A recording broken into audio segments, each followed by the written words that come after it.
السلام عليكم ورحمة الله وبركاته. حياكم الله أيها الإخوة والأخوات الكرام. في هذا الفيديو إن شاء الله تعالى سنتحدث عن قصة. هذه القصة وقعت في مصر.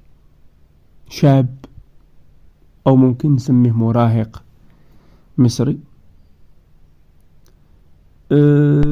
مبلي بزاف بالفيسبوك والتويتر والإنستغرام وهذه المواقع التواصل الاجتماعي. طول اليوم وهو داخل خارج على الفيسبوك، داخل خارج داخل خارج داخل خارج الانستغرام، قاع المواقع ديال التواصل الاجتماعي مدمن عليه. واحد النهار وكيقلب في الفيسبوك كيشوف واحد الصورة ديال واحد الفتاة صافي عجبات هذيك البنت هذيك، بقى يصيفط لها السلام كذا. الصورة اللي كاينه في البروفيل ديال ديك البنت هذيك يعني بنت جميلة بزاف. بقى كيتواصل معاها كيصيفط كتسولو ما كتجاوبوش. يصيفط واحد النهار جاوبته السلام قال لها ودي انا راني شفتك وراه عجبتيني وراني ناوي الزواج وناوي الحلال وكذا وكذا وكذا. المهم بقاو مستمرين في الكلام هكا والكتابة والدردشة، وكل مرة هي كتصيفط له تصاور ديالها. كيزيد هو يتعلق بها أكثر فأكثر، صبح يعني متعلق بها إلى أقصى درجة.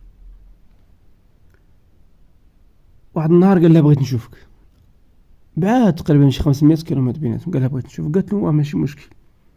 قال لها نجي نشربوا شي قهوة، قالت له لا ديال الشقة ديالي.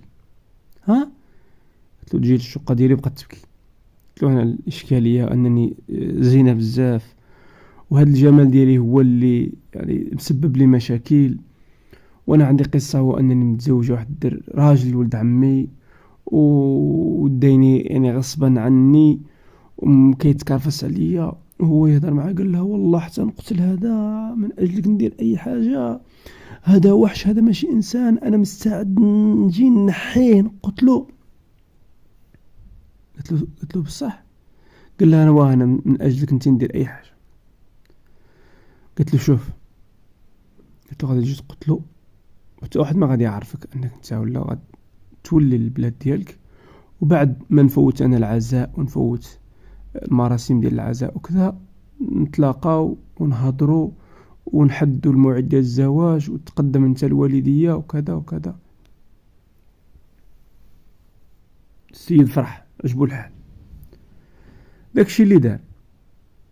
قلت له شوف، قلت له ملي غتوصل للمدينه ديالنا قول لي فين راك، غادي تجي وحده بنت عمي تعطيك السارود ديال المفتاح ديال الشقه وتوريك الباب ديال الشقه بالضبط فين كاين. وجي انت في الليل دخل غتلقى الزوج ديالي ناعس على السرير، هنيه قتلو وسير بعد شهر ولا شهرين عاد ونتكلموا. قال لها هو انا مستعد ندير اي حاجه من اجلك انت.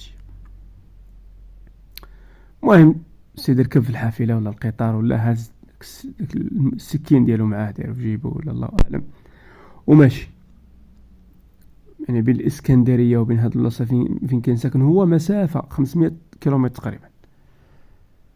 وصل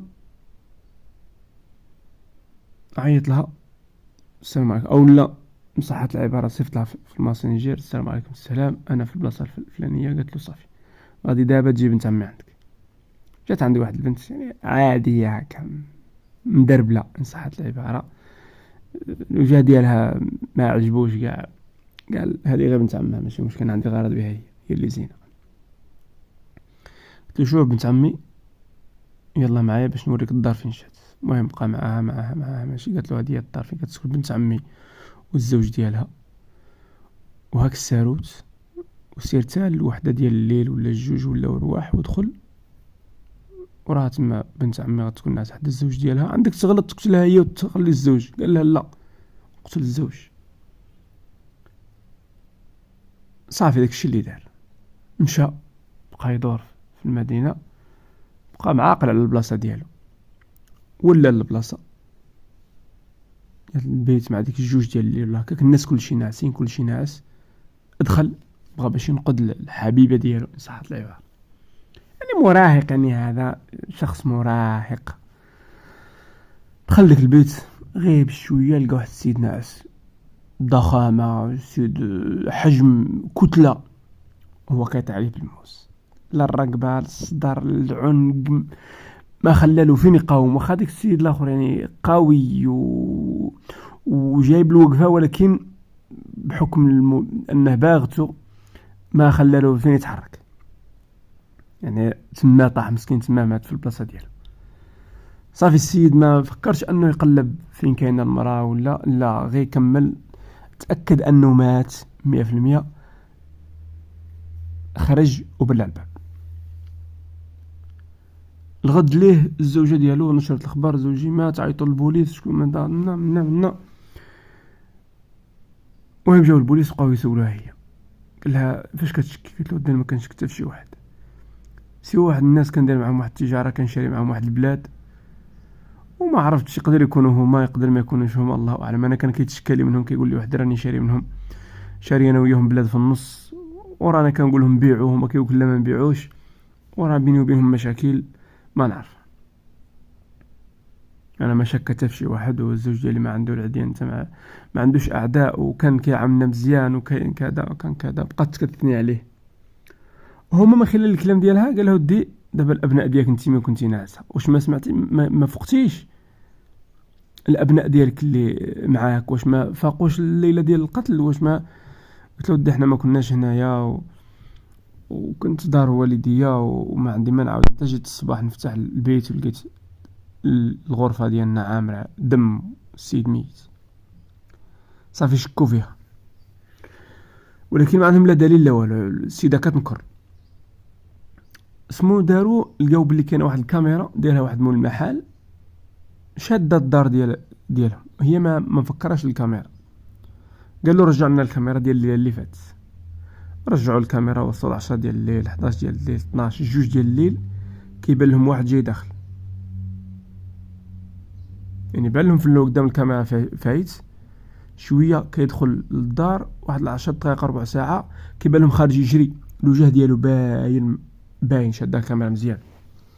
داروا عليه بحث عام، عرفوه، مشاو جابوه من المدينه فين كيسكنوا. قالوا له السلام عليكم. السلام، انت فلان؟ واه نهار الليله الفلاني فين كنت هنا؟ لا ما كنتش هنا. ها الفيديو. صافي السيد نهار اتعرف لهم كل شيء. قال لهم انا من اجل الحبيبه ديالي بغيت ننقذها من داك الوحش اللي معاه. قال اسمك كتقول السيده راه مزوجه؟ واه مزوجه، ولكن راه الحبيبه ديالي هي بيناتنا، راني شافت التصاور ديالها في الماسنجر وراني بغيتها وبغيت نتزوج بها. هما يوروه التصويره ديالها. واش هادي؟ لا ماشي هادي. متاكد؟ لا ماشي هادي، انا حبيبتي شايفها في الماسنجر، ماشي هي هادي. العقليه ديال المراهق. مشاو لقاو معاها مباشره. واش هي هادي؟ قال لهم لا. واش هادي وجهها؟ واش هاد الوجه انا ولا غادي نقتل عليه؟ ولا راه ماشي هي هادي. هادي راه غير بنت عمها اللي جابت لي الساروت. هي اسمو دارت له، هي بنت عمها، هي هذيك، هي هذه اللي كانت صيفط له تصور غير من جوجل، وغير الكذب، وغير كاع على علاقه لها بها بدوك التصاور كاع. هي كان عندها الغرض انها تقتل الزوج ديالها. علاش؟ الله اعلم. مع انها كيقول انها كان يتهلا فيها وكذا، ولكن الله اعلم علاش قتلاتو. فكرت في هذا البالد هذا، في هذا الغبي، هذا المراهق، فكرت به واستغلاته اعظم استغلال، لدرجه انه بقى يقول له هذا في الثالث، بقى يقول راني ما يمكنش انا نقتل من اجل هذه، يعني امراه بشعه الوجه، يعني الله المستعان. فحكموا عليهم بالاعدام بجوج، تحكموا بالاعدام. وكان خلاو 4 ديال الابناء يعني بقاو مساكين ضحايا التصرف ديال المراه بليده، او لا نقولوا ذكيه ووقحه، لانها وقعت هذا الشاب هذا في هذا الشبكه ديال الحبال ديالها، وصيفطت له تصاور على انها هي، وشمتاته وغراته، ونسال الله السلامه والعافيه. والسلام عليكم ورحمه الله وبركاته.